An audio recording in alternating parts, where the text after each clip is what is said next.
Saat ini siapkan hati kami untuk merenungkan firman-Mu Tuhan, karena hanya firman-Mu yang dapat memuaskan hati kami, yang membuat hidup kami menjadi utuh, menjadi penuh di dalam Kristus. Terima kasih Tuhan, di dalam nama Tuhan Yesus kami berdoa dan bersyukur. Tuhan, kami ingat akan saudara-saudara kami yang sedang dalam perjalanan menuju Jakarta. Biarlah saat ini perlindungan Tuhan atas mereka. Roh, jiwa, dan tubuh serta kendaraan yang mereka pakai ada dalam perlindungan Tuhan yang penuh. Di dalam nama Tuhan Yesus. Amin. Tema daripada renungan kita pagi hari ini adalah mengenai manusia lama dan manusia baru. Firman Tuhan yang akan kita baca dari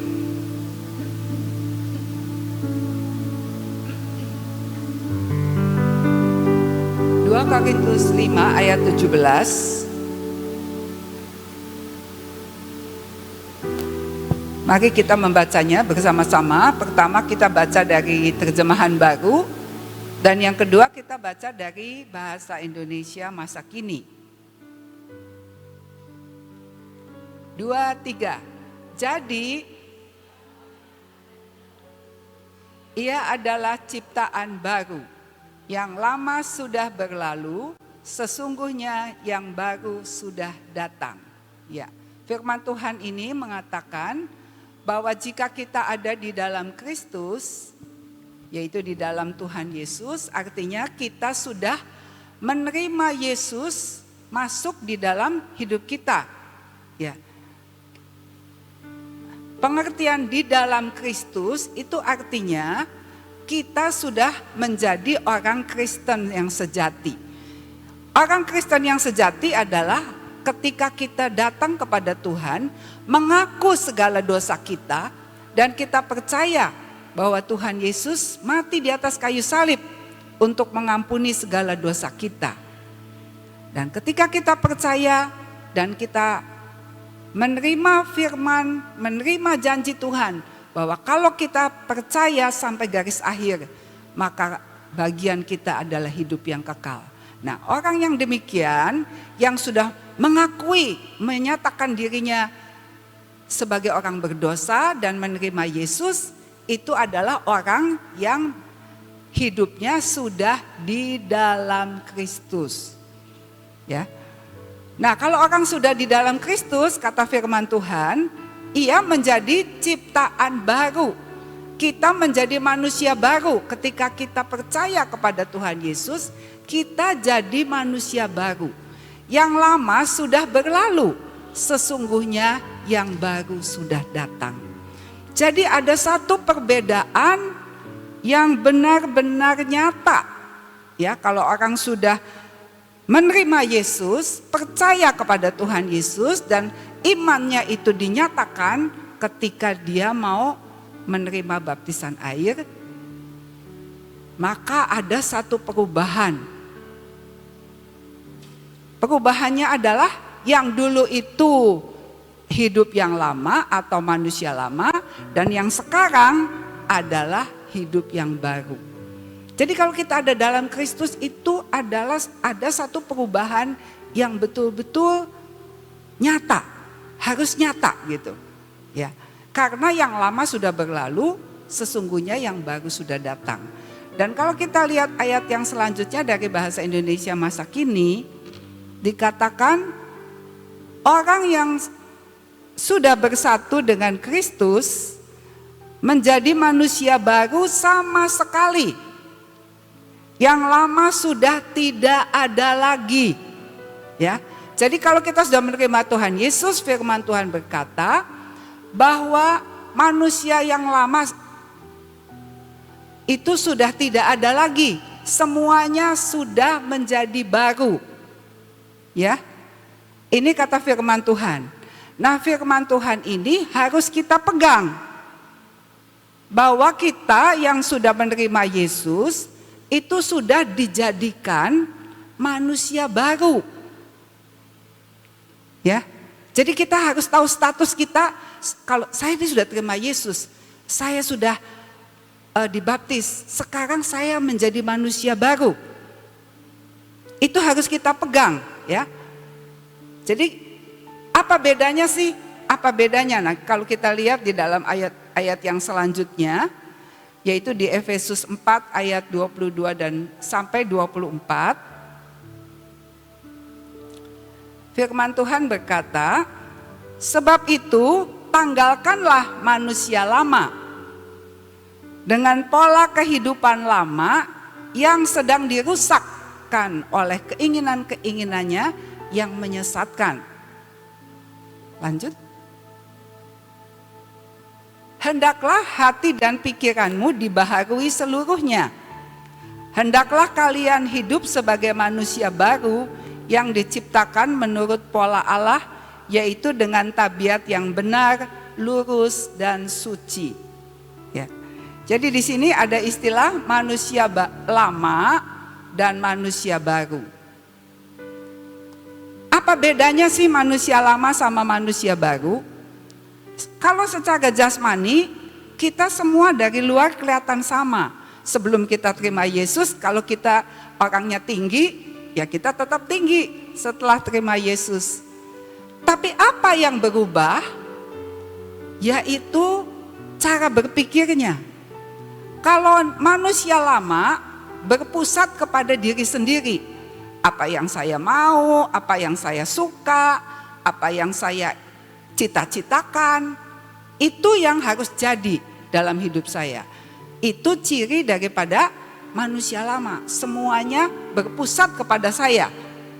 Apa yang saya ingini, apa yang saya cita-citakan, keputusan-keputusan saya, semua tergantung kemauan saya. Tapi kalau manusia baru, ciri-cirinya adalah dalam segala hal kita selalu melibatkan Tuhan. Itu ciri-cirinya manusia baru.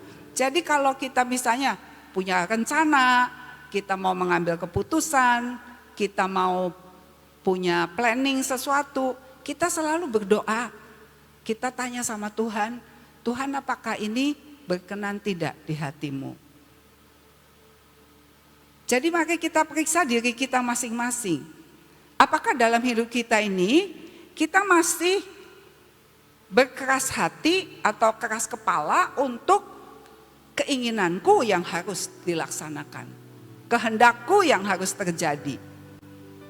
Apakah demikian? Atau kita selalu cari kehendak Tuhan, apa yang Tuhan mau untuk hidup saya? Misalnya kalau seorang pelajar, dia mau melanjutkan sekolah, kalau dia sebagai manusia lama, ya dia hanya mikir, ya saya pikir apa yang saya suka, apa yang saya bisa, apa yang saya mau, saya pilih jurusan yang saya mau. Tapi kalau kita hidup sebagai manusia baru, kita tanya sama Tuhan, Tuhan apa yang menjadi rencanamu buat hidupku? Itu ciri yang bisa kita lihat, apa yang kita periksa dalam diri kita. Ya, apakah saya hidupnya masih manusia lama, walaupun saya ke gereja, walaupun saya rajin beribadah. Tapi kalau kita hidupnya masih, kalau orang Jawa bilang karep dewek, semaunya kita sendiri, itu adalah sifat manusia lama. Tapi kalau kita tanya Tuhan, apa yang Tuhan mau, itu adalah pola pikir manusia baru. Jelas ya? Sudah bisa membedakan manusia lama dan manusia baru. Ya, harus tahu. Jadi kalau kita masih dalam hidup kita itu keinginan-keinginan kita yang harus kudu mesti jadi. Nah, itu adalah ciri dari manusia lama. Tapi firman Tuhan berkata tadi apa? Di dalam 2 Korintus 5 ayat 17 tadi dikatakan, yang lama sudah tidak ada lagi, semuanya sudah menjadi baru. Kalau kita menerima Yesus masuk dalam hidup kita, sekarang hidup kita bukan kita lagi, tetapi Tuhan Yesus. Nah, Tuhan Yesus itu memberikan hidup yang baru dan cara berpikir yang baru. Contohnya, kalau cara berpikir yang lama, misalnya baca Alkitab, nggak mau baca Alkitab, saya nggak ngerti, bosen, ngantuk. Ya, itu adalah ciri-ciri kalau kita masih manusia lama, tidak tertarik sama firman. Ya, udahlah baca firman juga nanti lupa lagi. Udahlah baca firman nanti juga saya tetap gini-gini aja. Tapi kalau orang sudah menjadi manusia baru, ada rasa haus, rasa lapar untuk membaca firman, untuk mendengar firman, untuk merenungkan firman. Karena merasakan, aduh kalau saya baca firman, saya tuh merasakan ketenangan, saya merasakan damai, saya merasa sukacita, saya merasa ada petunjuk untuk jalan hidup saya. Nah, itu ciri daripada manusia baru.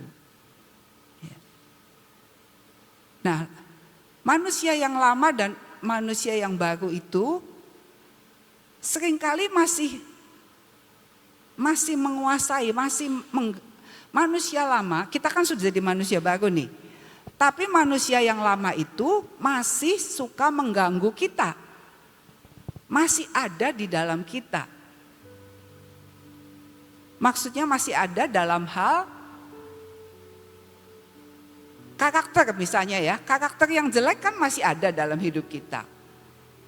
Kita bukannya kalau sudah terima Yesus terus karakter jeleknya mendadak hilang semua. Tidak, tapi dimaksudkan yang lama itu sudah berlalu dalam arti statusnya. Status sebagai orang berdosa sudah berlalu. Status sebagai calon penghuni neraka sudah berlalu, ya kan? Kalau kita sudah terima Yesus, pola pikir yang lama juga sudah berlalu. Nah, karakter itu masih ada, ya, karakter yang jelek. Nah, bagaimana supaya karakter yang jelek ini, sifat manusia lama itu tidak akan membawa kita kepada kebinasaan. Jadi tadi kalau kita sudah terima Yesus, ketahuilah status kita yang lama sebagai orang berdosa itu sudah berlalu. Kita sudah bukan orang berdosa. Kita sudah bukan calon penghuni neraka. Ya, kita bukan orang yang boleh diperalat untuk melakukan kejahatan. Ya, karena itu sudah berlalu. Nah, sekarang kita menjadi manusia yang baru, status kita baru. Kita sekarang menjadi anak Allah. Kita adalah calon penghuni kerajaan surga. Berbeda sekali kan? Yang lama itu sudah berlalu, sudah tidak punya hak atas hidup kita. Nah, tapi karakter itu perlu untuk dikalahkan. Sifat manusia lama itu suka menggoda kita untuk kita kembali berbuat dosa.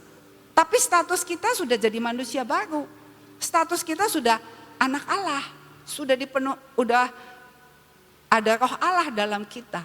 Dan kita calon penghuni kerajaan surga. Nah, manusia yang lama ini harus kita kalahkan. Dengan bagaimana? Dengan kita mengaktifkan supaya manusia baru dalam hidup kita itu bertumbuh. Ya. Jadi manusia baru yang kita terima itu seperti benih. Ya, kalau kita dapat benih lalu kita tanam, apa yang harus kita lakukan? Kalau kita menanam benih, kita harus menyiram, kita harus memberi pupuk, kita harus mengatur apakah dia butuh matahari atau dia nggak boleh, tanaman ini nggak boleh kena matahari terlalu banyak.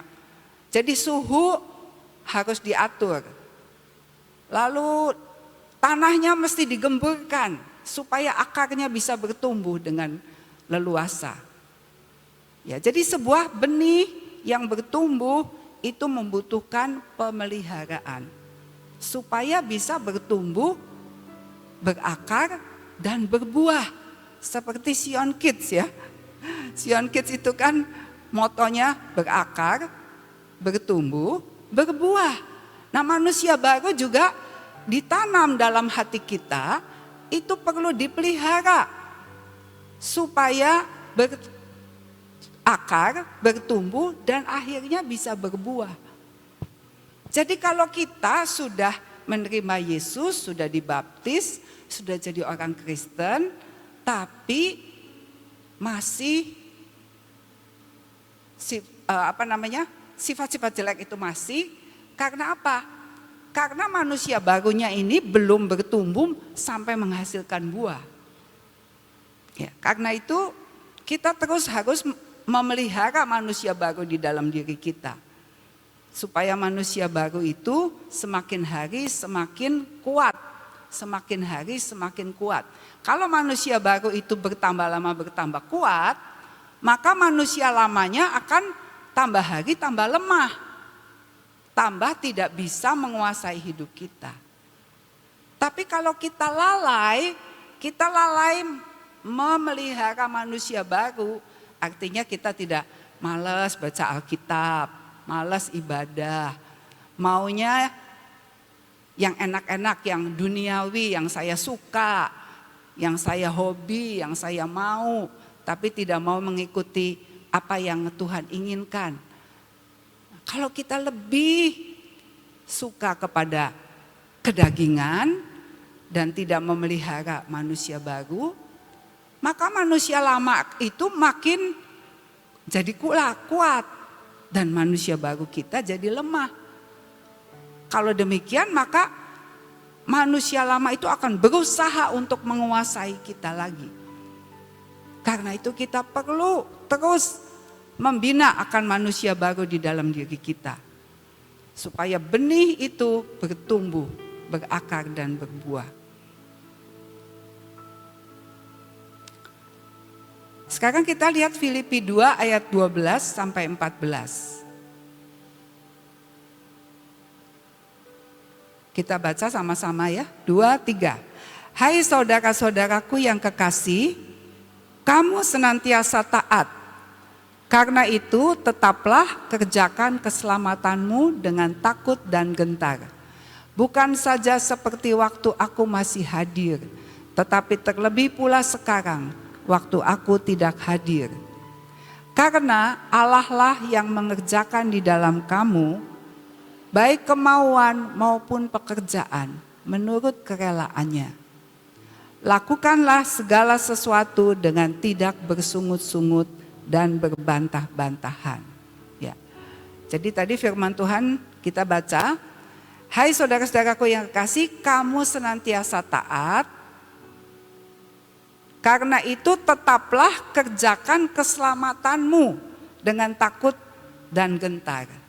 Jadi keselamatan manusia baru yang kita sudah terima sebagai anugerah dari Tuhan Yesus masuk dalam hidup kita, manusia baru ini harus dikerjakan.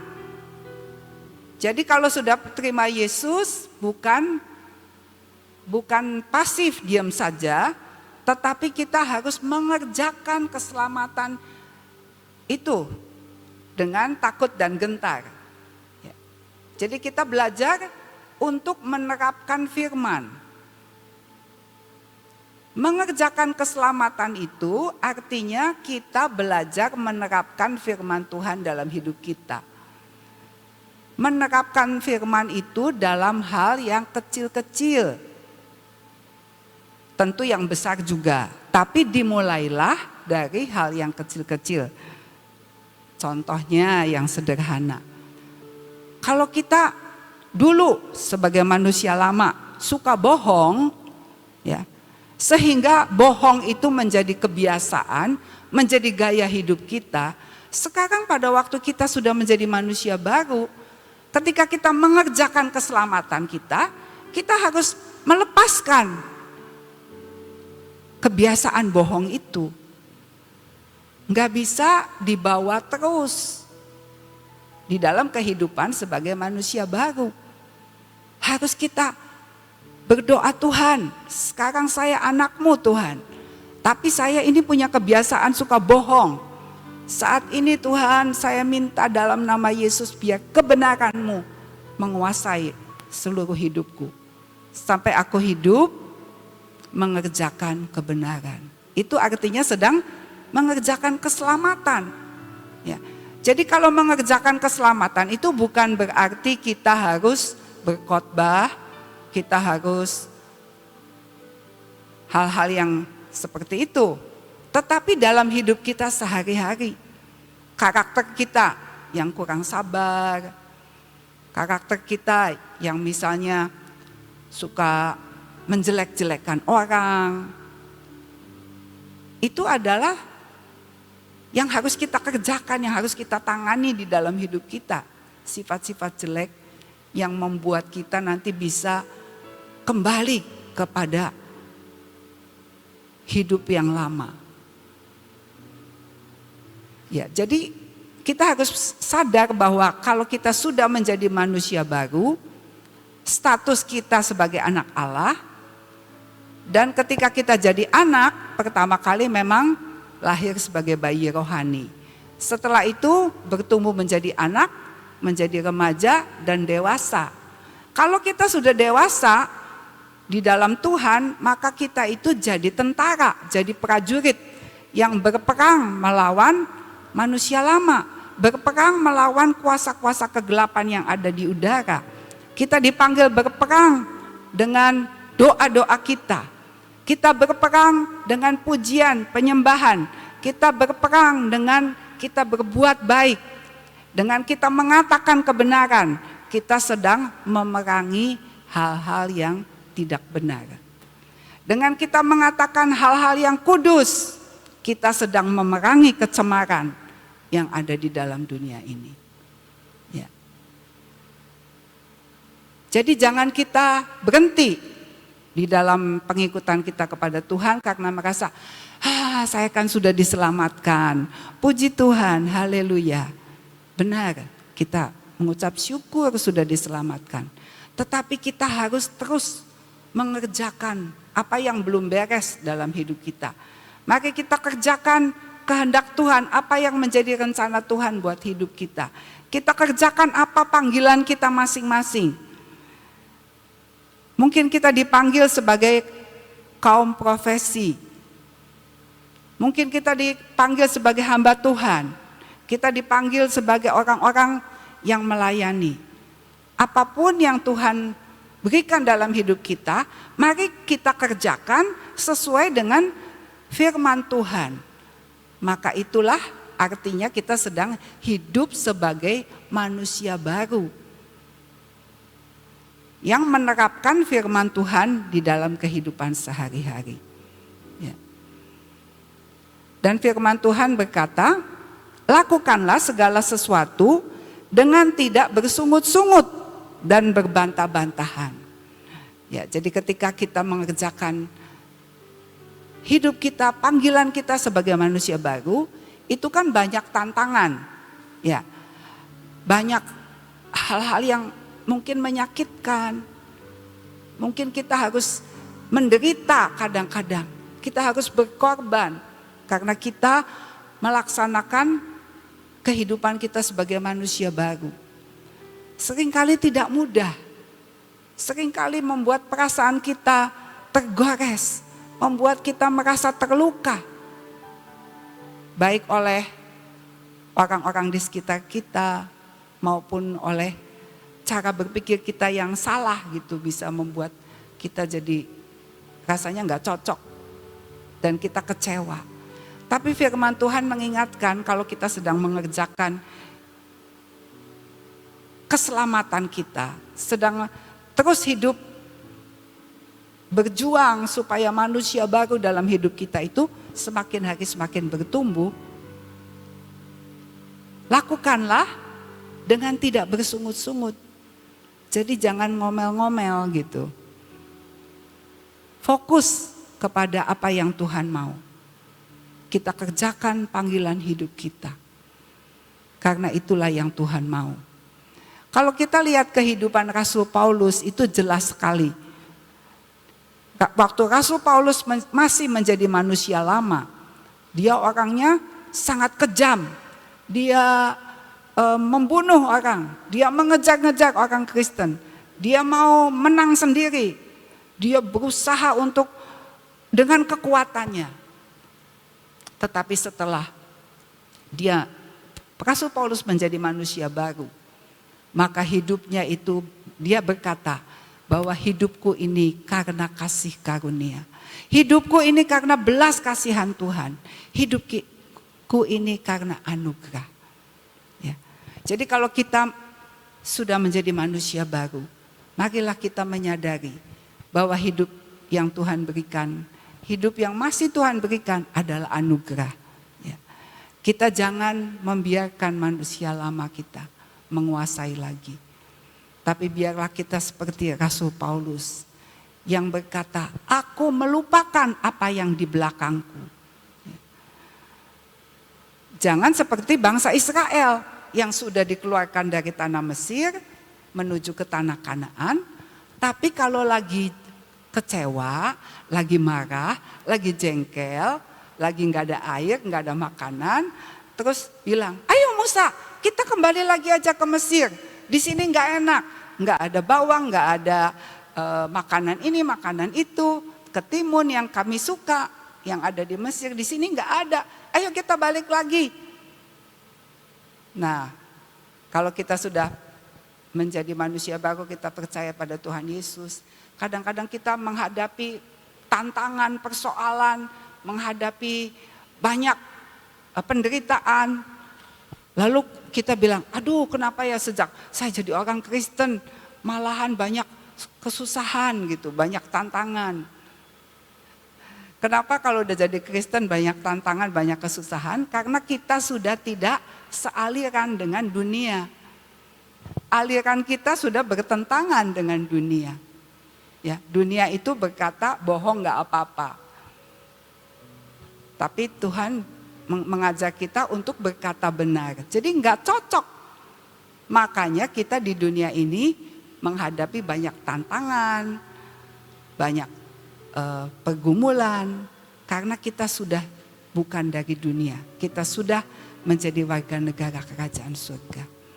Tapi kita dilatih di dalam dunia ini supaya kita hidup, bertumbuh, menjadi manusia baru yang berkenan di hadapan Tuhan.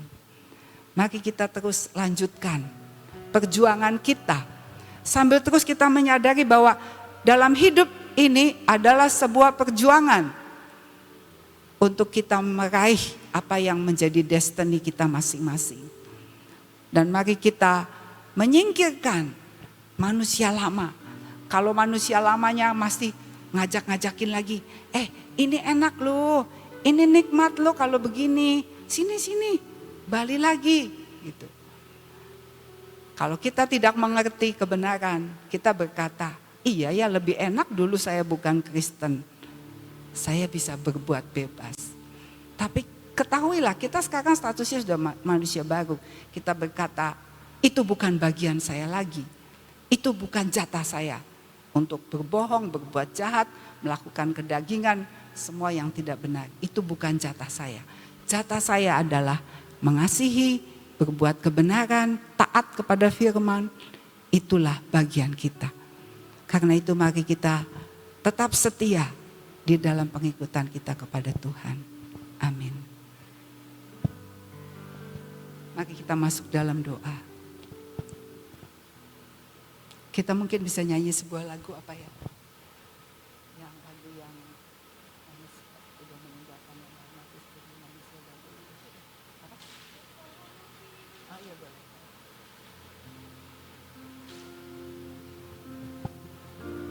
Mari kita pagi hari ini kembali mengambil keputusan untuk kita melepaskan cara hidup kita yang lama.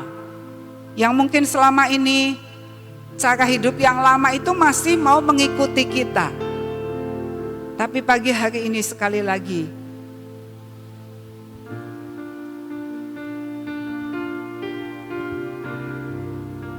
kita katakan bahwa kita setelah mati.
Jadilah padaku seperti yang kau ingini. Jadilah padaku. Jadilah padaku seperti yang kau ingini. Bapa yang ada di surga, selidiki hati kami pagi ini Tuhan. Jika sifat manusia lama dalam diri kami masih seringkali ingin kembali menguasai kami, pagi hari ini Tuhan, teguhkan hati kami Tuhan, untuk kami menyadari bahwa kami sudah menjadi manusia baru. Kami tidak boleh membiarkan manusia lama menguasai kami lagi. Karena Engkau sudah tebus kami dengan darah yang mahal. Tuhan, biarlah pagi ini kami diperbaharui. Pagi ini kami berdoa supaya sifat manusia baru terus bertumbuh dalam hidup kami. Kebenaran firman-Mu Tuhan menguasai hati dan pikiran kami. Perbaharui kami setiap hari Tuhan, supaya kami bisa menolak manusia lama, sifat manusia lama kami. Dan kami mau terus mengejar sifat manusia baru dalam hidup kami. Terima kasih Tuhan Yesus. Saat ini kami mau terima kekuatan yang dari Roh Kudus.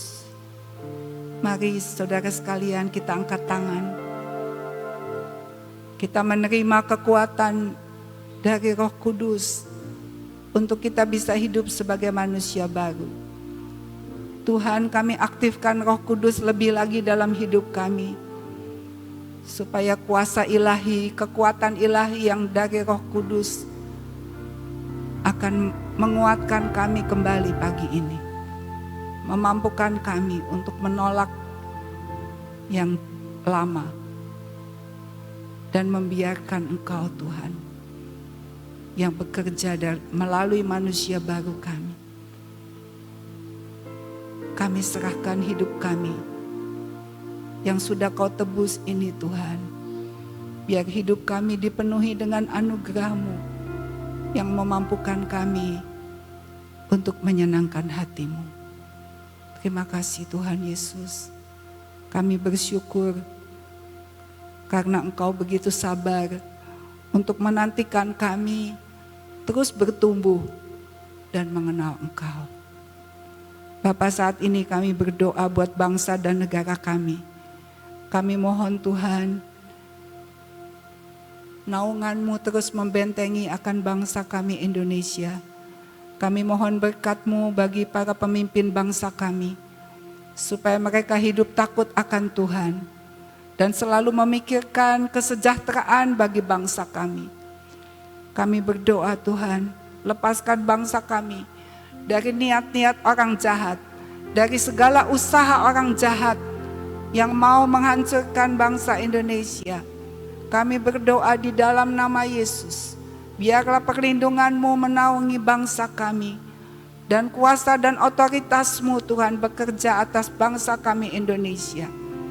Sehingga bangsa kami tidak akan terkalahkan Tuhan. Karena Engkau lebih besar daripada semua masalah yang ada. Engkau lebih besar dari semua tantangan yang ada. Engkau lebih besar daripada semua niat-niat orang jahat. Tuhan, kami berdoa, biarlah bangsa kami boleh mencapai destiny yang Engkau sudah sediakan.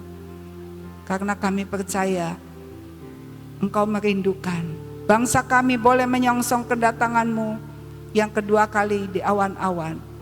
Biarlah bangsa kami menjadi bangsa yang siap untuk menyongsong Engkau Tuhan. Bangsa kami menjadi bangsa yang bertelut di bawah kaki-Mu. Setiap lutut bertelut dan setiap lidah mengaku bahwa Yesus adalah Tuhan. Terjadi untuk Indonesia. Karena itu kami berdoa untuk lawatan Tuhan. Biarlah lawatan terus terjadi atas bangsa kami. Lawatan terus terjadi Tuhan untuk desa-desa, untuk lereng-lereng gunung, untuk tempat-tempat yang terpencil, untuk pedalaman-pedalaman Tuhan. Kami doakan kerinduan hati-Mu untuk lawatan terjadi di tempat itu. Kami mohon berkat-Mu bagi setiap orang yang Kau utus untuk pergi ke desa-desa, ke tempat yang terpencil, agar mereka dimampukan Tuhan untuk melaksanakan panggilan yang Engkau tetapkan. Kami juga berdoa Tuhan untuk lawatan ke Uganda. Kami mohon Tuhan Kau siapkan hati hamba-Mu Ibu Nani, supaya boleh menjadi pembawa kabar baik, menjadi pembawa pesan-pesan Tuhan untuk Uganda. Sehingga Uganda mengalami pembalikan keadaan. Dan Uganda boleh menjadi milik Tuhan Yesus sepenuhnya. Kami sekali lagi mohon berkat bagi saudara-saudara kami yang melakukan persiapan-persiapan untuk pelayanan ke Uganda. Terima kasih Tuhan Yesus. Kami juga berdoa buat cuaca Tuhan. Kami mohon Engkau terus berkuasa atas cuaca. Engkau terus berkuasa atas keadaan bumi Indonesia. Kami berdoa Tuhan, semua lempengan-lempengan bumi ini ada di dalam kendali-Mu. Gempa bumi ada dalam kendali-Mu. Tsunami ada dalam kendali-Mu. Semua Tuhan, tanah-tanah di Indonesia, kami berdoa ada dalam kendali-Mu Tuhan. Jangan Kau lepaskan Indonesia. Dan jangan Kau serahkan Tuhan Indonesia kepada yang lain. Biarlah bangsa kami terus menjadi milik-Mu Tuhan. Dan keselamatan yang penuh terjadi untuk bangsa Indonesia. Terima kasih Tuhan Yesus. Kami serahkan semua ke dalam tangan-Mu. Biar kuasa-Mu terus menaungi akan bangsa kami. Kami juga berdoa buat pribadi kami masing-masing.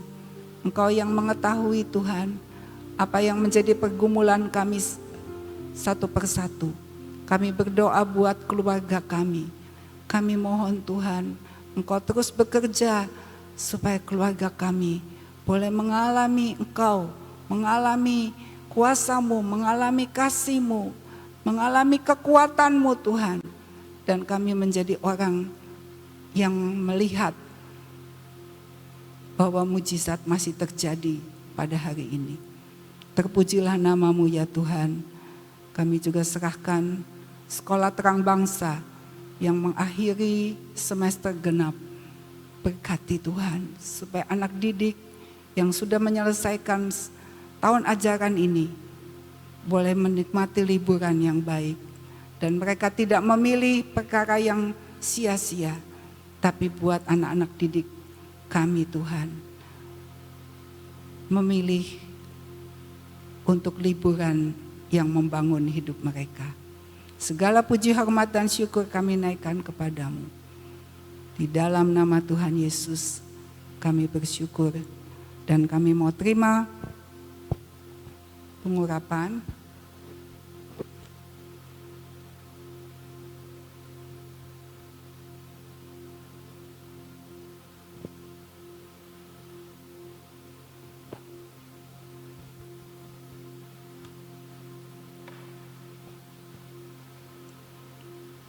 Dalam nama Tuhan Yesus kami urapi pikiran kami ya Tuhan. Biarlah pikiran Kristus masuk dalam pikiran kami. Cara berpikir manusia baru masuk dalam pikiran kami. Dan kami buang segala cara berpikir yang lama. Kami tanggalkan cara berpikir yang lama dalam hidup kami. Kami terima cara berpikir baru yang sesuai dengan pikiran Kristus. Kami terima pengurapan atas seluruh panca indera kami, baik mata kami, baik telinga kami. Kami terima Tuhan, sehingga panca indera kami bukan hanya bisa menangkap hal-hal yang dari dunia ini, tapi panca indera kami juga bisa menangkap hal-hal yang ilahi. Terima kasih Tuhan Yesus. Kami juga berdoa, urapi Tuhan, supaya kami dilepaskan dari keras kepala, dari pemberontakan. Kami dilepaskan Tuhan dari yang suka membantah, suka bersungut-sungut, yang suka memberontak. Tuhan, beri kami hati yang baru, hati yang taat, hati yang setia, hati yang mau menurut kepadamu Tuhan, hati yang percaya bahwa Engkau tidak pernah Tuhan memikirkan yang jelek untuk kami. Supaya tidak ada kebimbangan, tidak ada keraguan-raguan di dalam pengikutan kami kepadamu. Tapi kami tetap percaya, tetap setia dalam pengikutan kami kepadamu. Kami juga terima pengurapan atas tangan kami Tuhan. Biar hari ini kami boleh melakukan bagian kami dan kami boleh menjadi orang yang berhasil dalam anugerah-Mu. Kami juga urapi kaki kami supaya kaki kami melangkah di dalam jejak kaki Tuhan Yesus yang mengeluarkan lemak. Kami mengikuti jejak-Mu, kemana Engkau pergi kami mengikuti Engkau hari ini. Terima kasih Tuhan, sebentar kami akan meninggalkan tempat ini. Kami terima sukacita, damai sejahtera, kekuatan, kesehatan. Tidak ada sakit penyakit dalam tubuh kami, dari ujung rambut sampai telapak kaki. Setiap sel dalam tubuh kami, setiap organ-organ dalam tubuh kami menjadi sehat, menjadi kuat, menjadi siap untuk melakukan apa yang Engkau kehendaki. Terpujilah nama-Mu Tuhan. Terima kasih, kami percaya kemenangan sudah menjadi bagian kami. Kemenangan adalah jaminan-Mu bagi kami. Di dalam nama Tuhan Yesus kami berdoa dan mengucap syukur. Sama-sama kita katakan amin.